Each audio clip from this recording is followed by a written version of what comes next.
the Cardinal Center.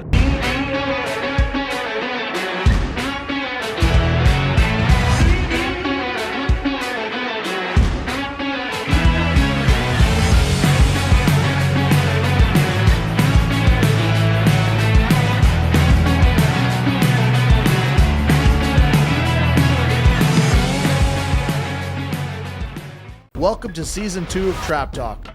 Brought to you by Krieghoff. Are you We gonna good? Be, are you going to be in the camera shot too? No, I'm just going to be off camera, but I'm going to be on Asking audio. questions? Yep. Oh, this isn't going to be as cool as before. I like seeing you. It's okay. We'll pretend. You don't need to see We can me. have John slink across the. Slink on over. You should put your little face just flying across when you ask the question. We got some special news for you. So I know we've teased you a little bit, but we've got the store looking fantastic in Sparta, Illinois. It's building number 106, and we're going to have a Trap Talk live studio. So you're going to be able to walk in. You're going to be able to get merch, get T-shirts, hats, all this good stuff. Look threaded up. Some stickers John's done. We got some 100 straight pins. Okay, we're going to have a lot of different stuff there at the Grand. Looking forward to that. In the back, we're going to have an area where we're actually going to be shooting live podcasts. So there's going to be a lot of hours of the day. We're probably not going to be open because we're going to have famous people in there shooting podcasts, which is going to be a cool thing. And we're always open for the VIPs in the after hour. But because of this announcement, we've got some new sponsors that are giving away some really, really cool stuff. First thing we're going to give away is the 73 Pointers Hunt. So they're our new sponsor this year. 73 Pointers Ranch. And they're giving away it's a pheasant Chukar dual hunt, stay of the night type of thing. It's going to be awesome. Thanks Rick and Carla Burke. In order to get signed on, Rick, what you got to do? You got to get on traptalkpodcast.com. Go to the area where it says VIP newsletter. Hit that, enter your email, and you'll be in to win a hunt. Then also, we're giving away another shot tracker. So this is for VIPs. If you're not a VIP and you're not on the VIP newsletter, you're not going to come in the back room and hang out with me, Ricky. You're definitely not going to get the shot tracker. You're not going to get the 73 pointers. So you guys go, put your email in, become VIPs, get a chance at 73 pointers, get a chance at the shot tracker, and you do not need to be present at the Grand to win this stuff. No. You could be sitting in your couch in Alaska, wishing you were at the Grand with us, and still winning stuff. But we have one more special thing we're giving away. We got Ron Prescott with Mid-States Precious Metals. He's giving us some gold and silver. We're going to be giving that away live at the Grand, though. So you got to be present to win that. You can't be sitting in Alaska wishing you were there. You got to come to the Grand where all the big dogs are and get the gold and the silver. And that's your best opportunity to come hang out with me and Rick and maybe have a soda pop or something. When's that going to be?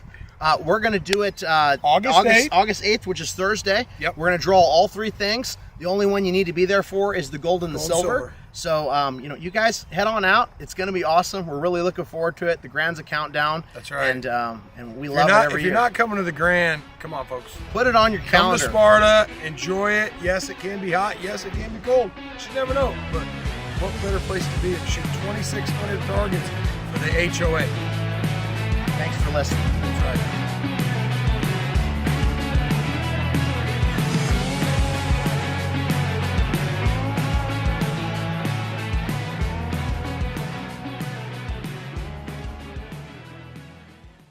Welcome back, Trap Talk listeners. I'm your host, Zach Nannini. I am here live with my co-host, Richard Marshall Jr. What's up? At the Cardinal Center in Ohio. We just got done with the championship singles, and John says, hey guys, you need to make some content because people want to hear stuff, and we got questions that we haven't answered. We got people hitting us up, walking down the line saying, hey, when are you going to do my question? When are you going to do my question? Most of the time we do them, but we got to get out here and get them done. So. We've been waiting on John. Sometimes, it's like old Bullard said, the mustard slipped off the hot dog. It's hard to find good help these days, but we make a good team. Yes, we do. We work together, so it's a lot of fun. We're having a great time.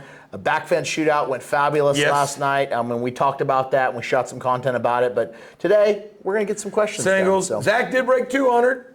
I had 199. So it happens. Every once in a while, you never know. But that being said, we're ready to go. So John, what's our first question? What we got?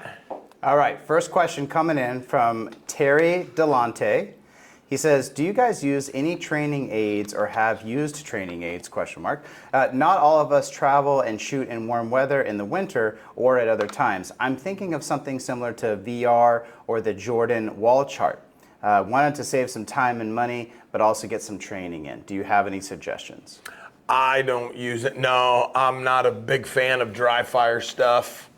I'm a fan of, gun lifts and mounting and moving around, but not just picking a spot and shooting or any of the VR stuff. I haven't even messed with the VR stuff, so who knows? Maybe that is a possibility. Yeah, I've never done the VR like Rick. I have seen the wall chart mounts. My discrepancy with that is like, the target's not going to be in that same spot every time, right? So you're going from here to here, from here to here, from here to here. Not that that's bad, but what I did back in the day was I would just like go in the garage and just take a clean wall and I just put, tape mark, tape mark, tape mark. And if you want to go from spot to spot, you can do that. But one of the eye training drills that I did that I thought was pretty helpful that they taught us in college was Craig Hancock. He brought one of these balls and it had a lot of numbers and letters and stuff on it, and it would hang from a string, and he would swing it left to right and then back to forth, and you'd try to catch the number or the letter that he called out. So he'd say, hey, look for the A, and you'd try to, without moving your head, just kind of like a cat clock, like look for that. And that really was one of the best exercises I did. And to try to duplicate it, because I didn't want to spend $200 on the ball, I just got a tennis ball. The Italian coming out. That's why I'm a financial guy. We didn't want to waste $200, so we got a tennis ball. I took some electrical tape and I taped like 9 or 10 pieces of tape on it, and I wrote 9, 7, A, B, whatever, and then I'd swing it and I had my dad call it out, and I'd just try to really focus on that one spot on the tennis ball as it was swinging and work it from this way in and out and then left to right. And if you do that for 10, 15, 20 minutes, that's going to strain your eyes. And one thing I learned from Craig at school, because he was, obviously Vinny was his son, they talk about all those Olympians do a lot of eye exercises, and I don't think there's as many, just regular trap shooters that are going to that level. I mean, not that I've heard of, but it's our eyes, right? The better your eyes work, the better you're probably going to shoot, right? Absolutely. So that's my thought on it. Yeah, I agree with Zach on that. And like I said, we haven't done any of the VR stuff, so that's a possibility. We could look into that and see kind of how it does, and maybe give you a little feedback at a later date. Hey, anybody want to send us some VR to Trap Talk? We'll try it out. We'll do a review. I mean, we take merch. You can send it right here. We'll tell you if it's any good. Just email John at askus@traptalkpodcast.com. That's a good idea. Perfect. We'll take in all of your ideas on VR. Okay, guys, good one. Let's move on here. Oliver J. Patton sends in a question. Hello, Oliver from Kentucky. Absolutely love the podcast and love the content. With that being said, love it. You hear this from most shooters, and I know both of you guys do this route also. Like Leo said, any choke is good as long as it's full. Then why do so many shoot mod, iMod for doubles? Why not full? I'd love a better explanation. Again, love the podcast. Oliver J. Patton. Too tight a choke for shooting doubles. You know where the targets are. A lot of people jump the targets, especially the first target. So mod 20 thousandths and then iMod 30 thousandths for your second shot. That's it. There's no explanation other than, you get too tight. It's so you're breaking that first shot in doubles probably 2/3 closer than you would a single target. Yeah, you're breaking it so close to the house. I mean, so we talked with Mitchell Lovelace about relativity of choke, where you break a target. If a guy's breaking a target where Joey's breaking it or where Mitchell's breaking it, their choke, even though they're modified or improved modified, is more like a full, where I'm taking a target at singles that's kind of drawn out. I'm taking it more closer to the apex. So I think that's the explanation you use on that doubles. You know where it is. You're snap shooting it pretty quickly. And it's even a modified is going to be a pretty damn tight choke at that distance. Yeah, and I've shot them all. I mean, I've literally practiced with full, and it's just too tight. You're throwing a softball at them, so to speak. It's not that tight, but as far as the second shot goes, I mean, it's 30 thousandths. I mean, it's 35 is full. It's 5 thousandths difference. Preferential. It's your preference, though. I think, I mean. If you want to throw mod full, I mean, go ahead. But I personally think that mod, that I've always heard from some of the best double shooters in the country, what are in your barrels? 20-30 is like pretty much the perfect chokes for doubles. One of the barrel gurus of all time, Tommy Wilkinson, he always just say, 20,000s, 30,000 for doubles. Yeah, For and then doubles. tighter, a little tighter in the single barrel. But Yep. that's just our take on it. So. Okay, perfect. Thank you, Oliver, for the question. We appreciate that. All right, we're moving on here. The next one comes in from Braden Flanagan. He is from Berlin, Wisconsin. We're going to be in Wisconsin coming up here not too long. Yeah, here in a month. The cheese state. Sent from my iPhone. Hey, Ricky and Zach. I love watching your podcast, and I've been shooting the best of my life by far, learning so much from you and all the guests. All right, cool. Great. Good Thanks, news. Braden. I set a awesome. new personal record this season of a 99 out of 100, and I've broke a few hundred straights over the span of a couple of days.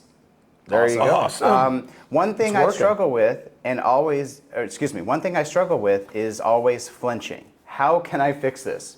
Well, $1 million question here. yeah, Braden. I mean, without seeing you shoot, it could be a multitude of things with vision, moving. So without taking Yeah. a class, Yeah. honestly, I couldn't say, hey, it's this do reason people and that reason. most you know? commonly flinch? What is the most common reason for flinching? Or is it not seeing the target? Is it It jump? could be a multitude. Everybody's different. Okay. I mean, I feel like it's, categories, right? There's amount of people that have shot, like you got a Dave Kelly, who shot his whole life. And I think eventually your bang switch could expire at some level for some people when it goes. That's, one option, but I think it's vision related. More than anything, vision related, right? And now, moving the gun. now you would need a guy like Rick to go in and say, okay, well, what do we have to do to correct that vision? But more times than not, because I have flinched in my career before, and as most of us have, and when I've personally experienced a flinch, it's because my eyes didn't like what they were seeing. Either I was too far behind the gun, or I was too high above the gun and I looked into that center space into the rib. I was looking somewhere where, my eyes Where were you too shouldn't far. have been. My eyes were where they shouldn't have been, and that target kind of surprised me in some direction, and it caused me to have what I would say would be a visual flinch. Yeah. But I do know some people that have, they got the vision all right, but for whatever reason, they just can't pull a damn trigger anymore. Is that like stress related? Is it expectation related? Thinking too much. Thinking too much. Yeah. Yeah, because there's some people that have shot million rounds and never developed Oh, yeah. a flinch, right? You've shot I'll flinch every once in a while. What it causes me is when I move the gun. When I move the gun early, and that's the vision. when you get that gun up ahead of the target before you see it, and you're like, and you don't want to shoot because you don't see it right. Yeah. And I think that's a huge. So this one's a tough one to answer without seeing. Yes, right? absolutely. So I think, from Braden's standpoint, Braden, if you want to get real adventurous, I would say send us another round 2 on this. Talk to us a little bit more about what he's even calling flinching. Yeah. Right? Because just making a bad move on a bird is not what we typically think of. I would tell you, seek some professional guidance on that. If you got somebody good like Rick, just call, go do a lesson with somebody that can say, hey, you're doing this wrong. Because a lot of the times you can correct that stuff pretty quickly. But Braden's putting up some good scores. That's awesome. Absolutely. And That's awesome. Rick, you've been known to go to Wisconsin, I think. Oh, yeah, we'll be there at the state shoot. Zach, are you coming? Maybe. RM That's shooting a rumor. clinics. That's a rumor. It's a rumor. Zach may be coming. I doubt it, folks. All right, I got to go back to work. We're going to keep it moving because this is an extravaganza. Yeah, right? we just go We got it. We got to rapid fire. Bang, bang, so, bang. thank you for that question, Braden. Okay, guys, next one's coming in from Ryan Russell. All right, folks, we got to take a quick second and give a huge shout out to our title sponsor, Krieghoff. Me and Ricky both shoot them. We both love them. Yeah, best gun in the industry. I shoot them. I sell them. Nothing better, folks. Get yourself a Krieghoff. Your scores will increase. Yeah, Ricky's got hundreds and hundreds of hundreds with his. I've got a few hundreds, but I'm always working to get a little bit better, and they definitely help me, that's for sure. So on top of that, we also got to thank Wenig. I'm wearing the shirt today. Love this shirt. If you're down at the Grand, pick one up. Yeah, Wenig, like I said, Zach, hundreds and hundreds and hundreds with my Wenig stock. Get a hold of Bobby, Luke, Bill, get an appointment set up. They will make you a better shooter with that Wenig stock. Of course, yeah, the Grand's the great place to do it. Give them a call, get on their book. It's worth your time. Just remember, winners shoot Wenigs. With that being said, Let's get back to the show. Hey guys, my son and I really enjoy the show. Keep up the good work. While I know you guys are big fans of Wenig stocks, I don't think we are at the point as my boy is only 13 and still growing. What are your thoughts on a precision fit stock for a youth shooter? He's currently shooting a Browning Satori high post 30-inch with an adjustable rib. We'd love to get to a clinic with Ricky around Iowa sometimes. Thanks in advance, Ryan Russell. So he's not ready to make that investment. I mean, 13-year-old, right, Rick? He's going to be a completely different it's tough size. you're going to grow and such. So I'm not a huge fan of recoil device systems. What if like an adjustable stock without recoil is something for a youth shooter as they're growing? Is there anything out there that you would lean to besides an adjustable comb? Yeah. Well, adjustable comb's fine, but What I always did when I was growing is I just had the stock, and then I was just putting spacers in the back and adding to a wood stock. And I'm with Rick on this one. I don't love the idea of anything collapsing. Now, there's some good shooters out there that shoot that collapsible type of shot, but for me, where it really goes south is in the doubles because you're moving in between. Now, if you could figure out a way to lock something out, whatever it may be, you know, standard stock or whatever, and start adding length to it because you got a 13-year-old, then really that's all you're going to do. I mean, but once they get to a point where they've stopped growing, well, that's when you need to really get to the point. You can do a custom stock and do a pattern stock first, and you pay the initial investment for it, and then you can mess with the pattern stock. But it is tough.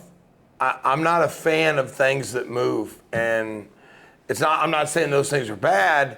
I'm just saying for me and what I see out there and the lessons and the issues, it can turn into bad things. Yeah, it can, and then there's some people that shoot them great too. It's a lot of preference, but I think on this side of the table, we both like things consistent and locked. Especially for doubles. I don't want to see. If you're just shooting singles or handicap, that's a different story. Yeah, I mean, and for that, if you look at some of the top double shooters in the country, most of them are locked out. Yeah, and most of them don't have any movement here. So there's a preference there, right? I mean. That's good. That's good advice. Look at what the top guys are doing, where they're going. And if you're growing, spacers and adjustable combs, that should get you a little ways down the road. Been down that road. Yeah. Well, yeah. I mean, what can you do? I mean, you go from a 13-inch stock to a 16-inch stock over a few years. I mean, depending on how they crawl in it and what they're doing. Yeah. But all right. So stick with that wood stock. It don't. That's what I'd recommend.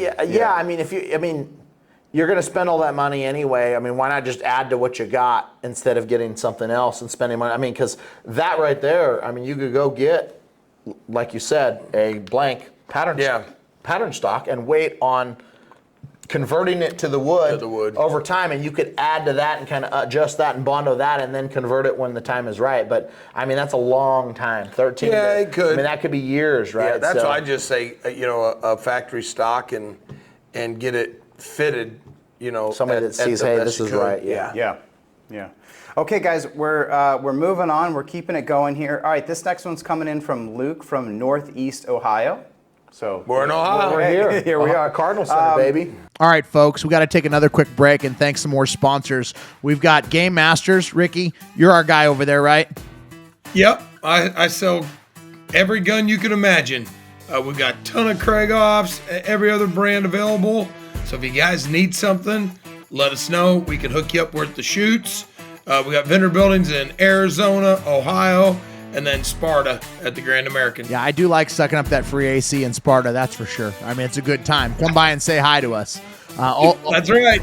Also, Shot Tracker. I mean, we've had great success with them. Ricky, you've been involved since day one, so it's like having a coacher on the end of your barrel. It's a great tool, especially for doubles. That's what I really like it for. You can see the transition moving from the first target to the second target. That's where a lot of people get lost in no man's land, losing that target. I love that, and I also love the new software update, the stuff that's coming down the pipe. Those guys are constantly innovating. So with that being said, let's get back to the show. Love the podcast. Always like listening and learning new things. I have 2 questions I'd like to discuss if possible. First off, would you guys please talk about your pre-shot routine? I'm curious as to what Ricky and Zach recommend for that pre-shot. Do you watch every target, or do you relax your eyes and look at other things in between? I've been told by some to never take your eyes off a target. Some say you'll wear your eyes out. by doing that, and I'm just staring at a blade of grass, or should I be relaxing my eyes? My eyeballs are burning, Rick. That was the first question.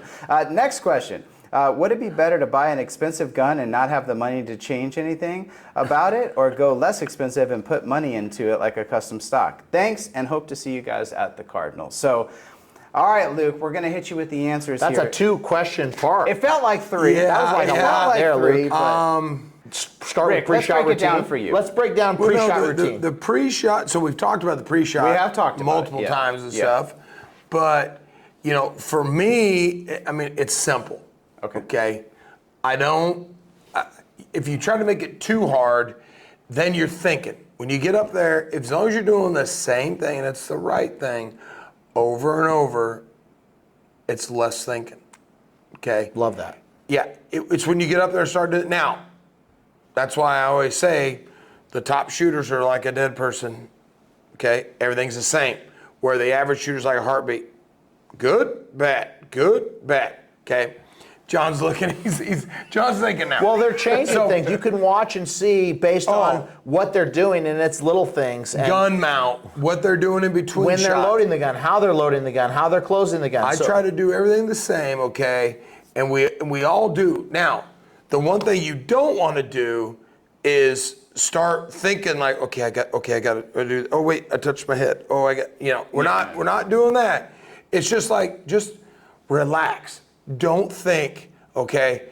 But also, that's one of the things where if you're looking at every target, okay? I watch targets, but I don't stare at every You're target. not intently focusing on the targets because you want to No. reserve that intent focus. I'm softly looking at the field and looking at the I'm surroundings. aware of the surroundings. Correct. That's it. you know if someone else on the squad broke a target, Oh, missed a absolutely. target. You know I'm that. watching target. Oh, Yeah. wait, Polar called a loss. There was a piece off that target. Yeah.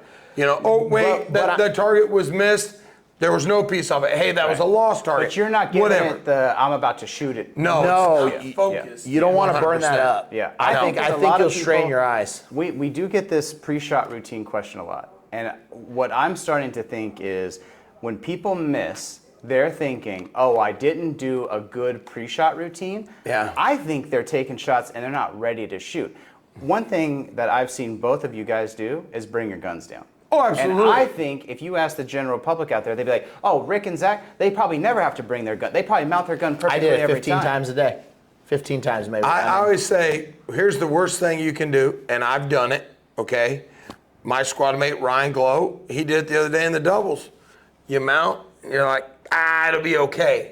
Pull, bang, lost. Worst thing you can do. That's not pre-shot routine. 'cause- That's not ready. That's not ready, and that's part of your You're already in pre-shot's your not mind good. thinking to yourself, this isn't right. Yep. And so as you're going, now your body's kind of adjusting to that, Yep. this isn't right, instead of just getting it where it You needs to be. can't see something flying at 43, 44 miles per hour while you're thinking a thought in your head. It's almost impossible. Oh yeah. You have to Trust be out me, in the field. The one I missed today, I had something pop into my head and I didn't discard it.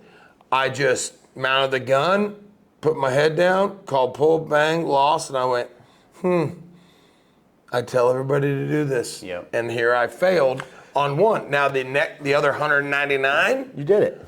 I did the right thing. And and I was just talking to Dagan about this the other day. We only go so many until we're going to have a mental malfunction. Oh, right? absolutely. Like it might be today. Today you missed one. You might run the next 600, 700 straight and singles, might or be 800 three. or 1,000 or whatever it is. We don't know, right? like Zach's thinking. But the reality is every once in a while our brains get fatigued and it lets off, and that's kind of that release, and it's shit happened. Yeah. But for me, my pre-shot routine is pretty simple. Just like Rick, I don't like to have a lot of things going on. For me, if I'm on post, let's say post 4 I shot today, when post 2 calls pull and shoots their target, once they break it, I close my gun. And that's kind of when I close my gun.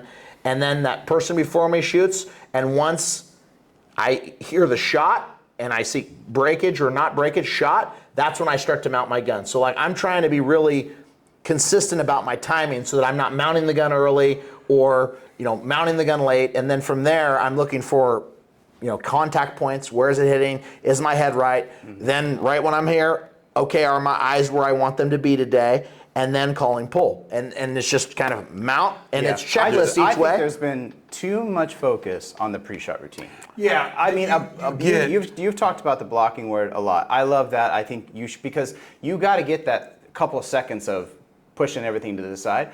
I think a lot of this pre-shot is just coming back to people getting the gun up and going, yeah, it's probably okay. You just got to make sure you're ready and be confident and practice and do it, because, you know, there's times where, like Zach said, you know, he closes the gun here, okay, close. For me, I shoot when I'm ready. There's times where it's pull, bang, and then there's times where I mount the gun and my eyes just, I'm not focused right. You'll know. Then You'll feel it, and it's going to lock in. I feel like the eyes just say, okay, I'm ready. And what he just said, confidence. And for me, like, that pre-shot routine can change, and something can happen. And I can say, okay, I got to start back at phase one. Yep. But I'm not sitting there thinking, did I do this? Check. Did I do that? Check. It's not OCD. It's like, for me, I know when I'm doing it naturally. I mean, if I were to break it down, but when I'm doing it and doing it right, I'm not saying, are my eyes right? Check. Are my feet right? Check. No, you don't want to do that. I'm just like going through all of those things, and between when I step in the box and when I shoot the target, it's all happening. And when it's wrong, I recognize it. I say, oh, that's wrong. Redo it. And the one thing that I do is I use see the target as a catchphrase, which all that stuff is compiled into. So when I get that gun here, see the target. All right, Trap Talk listeners, let's take a couple seconds and thank a couple more sponsors. First of all, Remington's been with us since day one. I've been shooting these shells since 2007. I shoot the Nitro 27 from the 27-yard line, ounce and eighth, 7.5, and STS, ounce and eighth, eighths for singles and doubles. They've worked great for me, as they do a lot of top shooters all around the country. Give them a try. Don't forget the Gun Club line when you're practicing and you're wanting to save a little bit of money. We'd also like to thank another sponsor, Outlaw Engineering. Randy Freston, R2. I've known Randy since 1988. They do engineering, surveying, drafting, GIS, civil, structural, land development, wetland permitting. They do it all. And they're friends of trap shooters. I mean, they're a trap shooting family. They've been in the ATA forever. His dad's been involved. They're involved. They're a beautiful family. They're great people. And we just love that they listen to the show, and we love that they support Trap Talk. Yeah, his dad was past president in 1989. So I really want to thank those guys for the support. I really appreciate it here at Trap Talk. With that being said, let's get back to the show. Yeah, I mean, my mind is ready. That's see the target is a whole paragraph of things, right? Yeah, absolutely. Yeah. So, well, that's a good part one of Luke's question. Really quick, we'll go into part two here, which is relaxing your eyes in between. We kind of covered it. You're kind of you're taking your foot off the gas a little between. You're not staring. You don't need to do that. You know, like soft focus looking. Well, my old coach and mentor Frank Hoppy, you know, always said, I don't care what you're doing in between shots. Just be aware of what's going on. Yeah. That's it. Right. It's not where you're focusing, because you will burn yourself out in 25 targets. You cannot look that hard for that long. No. It's soft, and then when that target comes out, I'm intently looking at mine, and then I let my eyes rest. That's it. Okay, last one. Should I buy an expensive gun that I can't do anything to, or should I buy a cheap gun and get a custom stock? I would get whatever you can do in your budget, in your means. If it's you want a custom stock and that's the way you have to go, then go that route. But it's all preference. We can't tell you, hey, you got to go buy a $30,000 shotgun. It's going to make you shoot better. all right, guys, we got to take another quick break and thank some more sponsors. We got to say big thank you to White Flyer, America's best targets. You make them, we break them, right, Rick? That's right. We got the new Eco flyer that we helped design, myself and Sean Hawley. That's out now, available out of the Georgia factory. That's an awesome target. Look for that. You know, going to be available hopefully everywhere by 2025. But yeah, they are best target in the industry. I'm looking forward to the Blue-Gray Shootout this year at the Grand, too. That's going to be a fun event. Yeah, it'll. You're in that, too, this year, aren't you, Zach? We both are, aren't we? Yeah, well, yeah, I'm in it. I didn't know if you made it or not. See, yeah, that's okay. I skated right in there. Don't you worry. But, you know, we got another sponsor we got to thank. Yep. Shotguns West, the Pillas, baby. Check out these wings.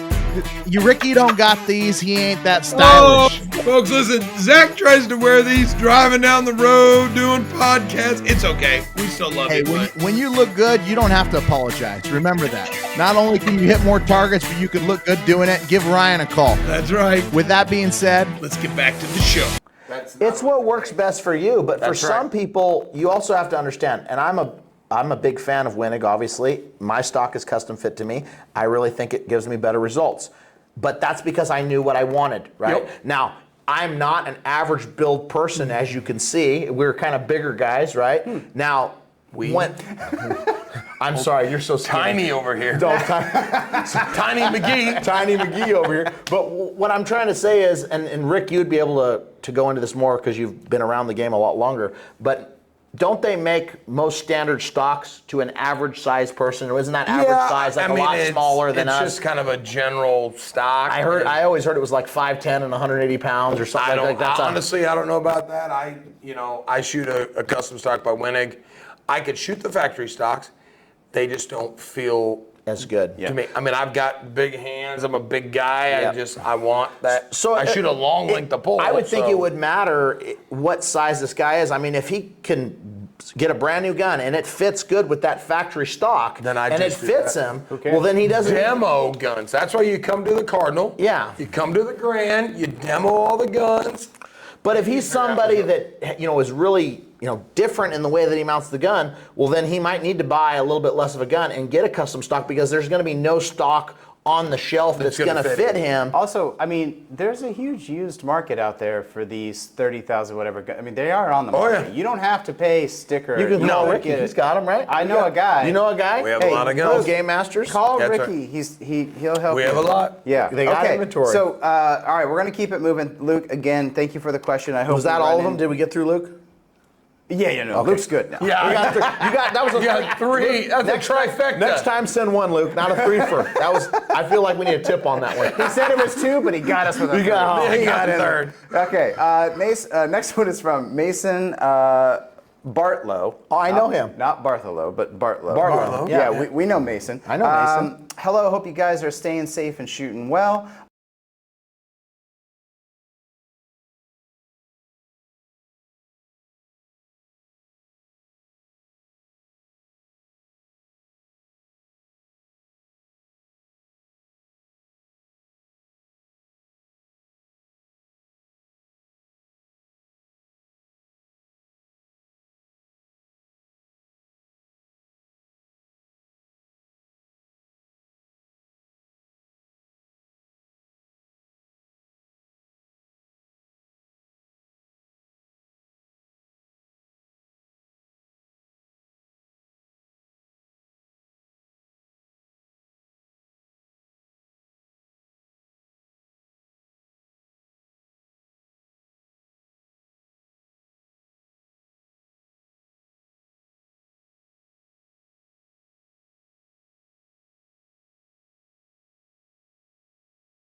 My question is about being colorblind as a trap shooter. I have a red-green color deficiency and I shoot fairly well.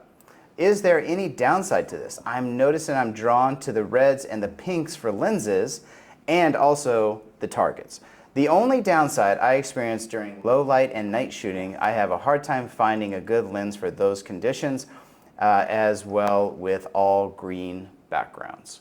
So, Mason is just wondering, do you have any advice on color choices? I've never of dealt lenses? with the color issue, so I couldn't comment on that. I can only speak on what Mike Reinhardt told me.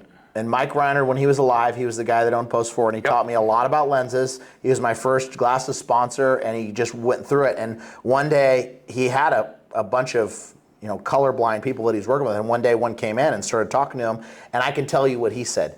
He said exactly what you said, Mason, that those pinks and those more vibrant colors would help that person in that situation, but everyone's colorblind is different levels. So nobody's going to have the two same sets of being colorblind, and everyone's going to recognize and perceive colors Everybody's differently. eyes are different, so that'd be something that you would have to honestly talk with a doctor. I would talk with someone who understands lens colors and understands eyes, and then I would just trial and error, try to figure out, like, look through a bunch of different lenses and figure out what works best for you. Because me and Rick could be looking at that wall, and even with not being colorblind, he might see that color a little differently than I might see it. And I think that's common for everyone. So I think you hit on it, though. That's probably the good advice, right? Good eye doctor. Good eye doctor. You have an eye doctor it. that actually is a shooter, right? My original eye doctor was. Yeah.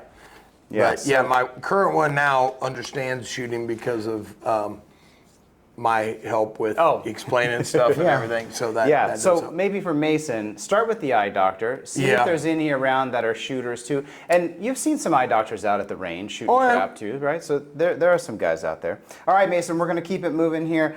Next question's coming in from Jeff from Ohio, and he says, I'm a new shooter. I just started about 3 months ago, and I wanted to ask about ammo. How important is it to buy the more expensive shells if you want to shoot well? I usually purchase the cheapest shells I can find, usually Challengers or Vance brand, but is there a benefit to the higher cost shell? Jeff. I mean, you shoot what you can afford, number one. Yes, there is difference with all shells with the amount of antimony in there, in the shot. Consistency and speed. Yeah, I mean, the quality of the shells. I shoot the cheapest shells that Fiocchi makes, the Shooting Dynamics for singles and first shot of doubles, and it's an awesome shell. Mm-hmm. So, for me, and that's the one I pick out to shoot because it performs well for me. So that's what you got to look at. Don't always look and say, I can save $1 here, because it could cost you a score. Yeah. I say shoot what's in your budget, but quality. Cut them open, look, see. For me, I feel like when you get distance shots, it really is important to have premium components. Yeah. You want high antimony shot. You want consistent powder charges. You want consistent speeds. So like when I'm shooting 27-yard line, I'm shooting nitros. And I think they work great. They're very consistent, and they smash targets. Up close, it can be preference. I think at 16 yards and doubles, if I'm using STSs or if I'm using gun clubs, that's just on how I feel. I think both of them are going to break the targets. I feel like higher antimony shot is going to break the target a little harder because, it's harder. But do I want to pay an extra $1 or $2 or $3 a box to see a little bit more smoke? A little bit more smoke. I just want to break targets. I just want to break them. And do I feel like at that distance I'm going to hit or miss a target because of that antimony and that? I don't. I feel it all falls back to confidence. It's your confidence. Now, there's some people that are like, I want the best breaks every time. It helps my brain, and I need the best quality all the time. Yep. That's great. I can tell you that I broke, not hundreds and hundreds and hundreds, but the hundreds that I broke with the gun clubs or the STSs. A couple more today.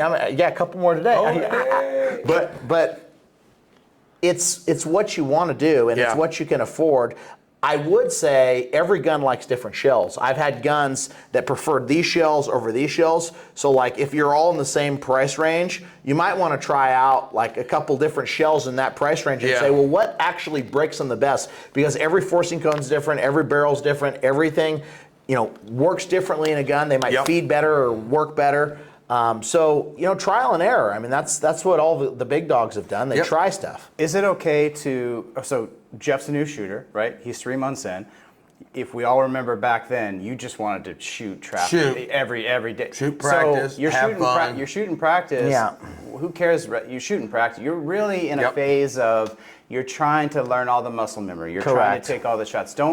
When you go to competitions and you get into that, if you want to buy 4 boxes of a higher premium shell to go shoot that handicap event, okay, go buy 4 boxes. Yeah. Try them, but I always say try them. Shoot practice rounds, see what works best for you. See what breaks the target well based on what you're doing, recoil-wise. And use a full choke. Yeah, get after it, give it some time and figure it out and go from there. Yeah. But don't feel discouraged if you're not buying the most expensive box of shells. Yeah. I've seen, the cheapy shells run hundreds. Oh yeah, all it over the doesn't matter place. on that. Don't get caught up If in they that. work. Oh, they're not expensive. They don't work.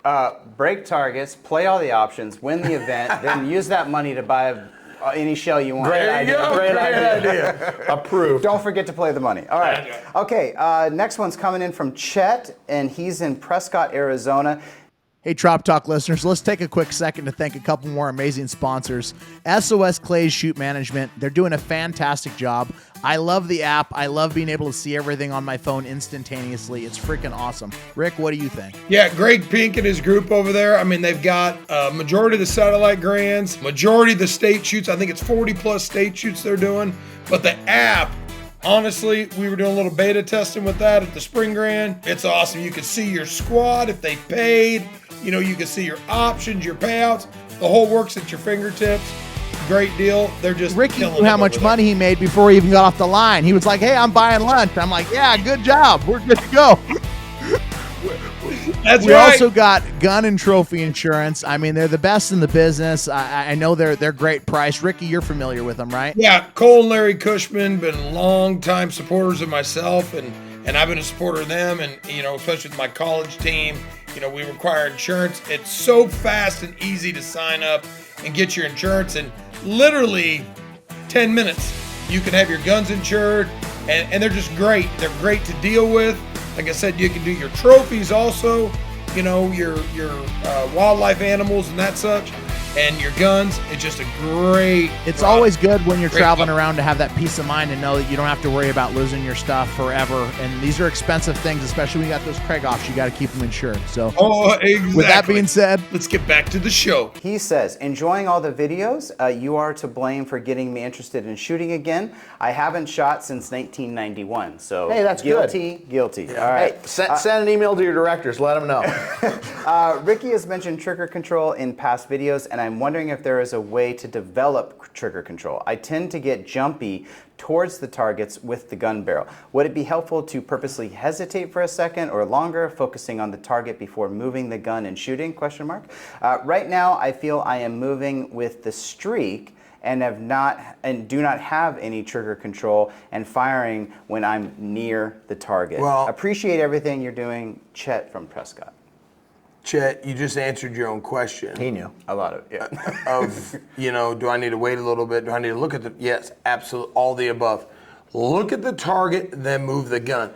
Don't look at the streak and move and shoot the streak. Look at the target, move the gun, shoot it, fall through. That's it. That's the simplest that it can do. Ricky's the best I've ever seen Trigger with trigger control. control. I mean, he could take a target and go here, he can go here, he can go here. But what I've watched in shooting with him all these years is when it's in the right spot, that's when he shoots. And if the target's hopping and jumping, he's going to the right spot and shooting it. But if you're coming out, if you're on the house and you're coming out with a target when it's streaking and you get that gun and that target all in the same spot, that's going to cause you to shoot early because you're like, oh, I'm on the damn thing. Well, most But of it's, they're moving early. you're moving on early, it. you're already ahead of it, you're not seeing it really well, and then it's like, oh, I have no trigger control because, well, duh, So- you didn't see the bird real well, right? I mean, it's one of those that you got to take time, see the target, move to it, shoot it when you're on it. the better you see it and the better you identify it in the air with Yep. distance between where you are and where it is, I think the better your trigger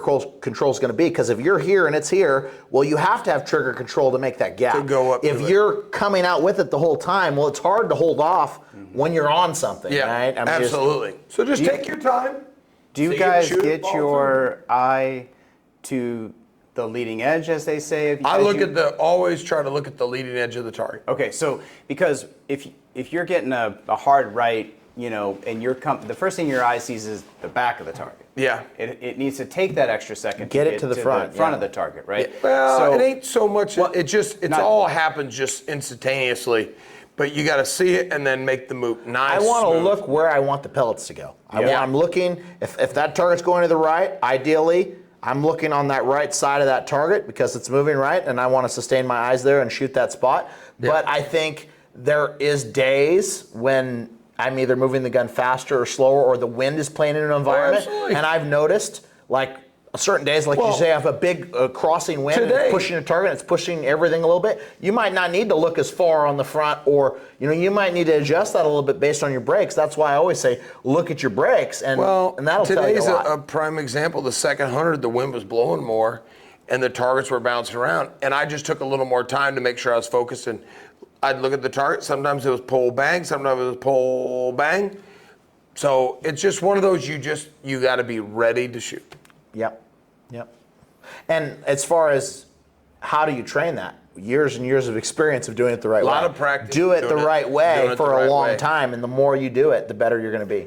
You have to have the discipline to get your eye out to the front of that bird. Absolutely. If you're pulling it on the streak, and if you're pulling the trigger on the back of the bird, it's going to be nothing but pain. Bad news bears. Yeah. Not speaking from. I'm speaking for a friend. All right. Okay. John doesn't know anything about that. Not this week, right? No. Not at all. Okay, next one's coming in from... Hold on. You might want to look. They're shooting out there doing something, and they've already put down these chairs an hour ago. Okay. Pause it real quick. You got it, bud. We're on one.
Bang, and through your gun.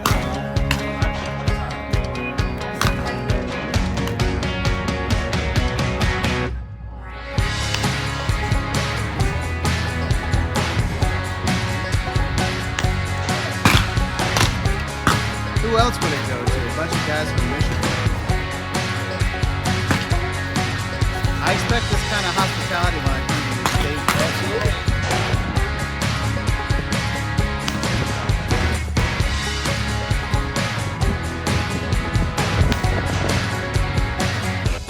Wow, these VIP spectators.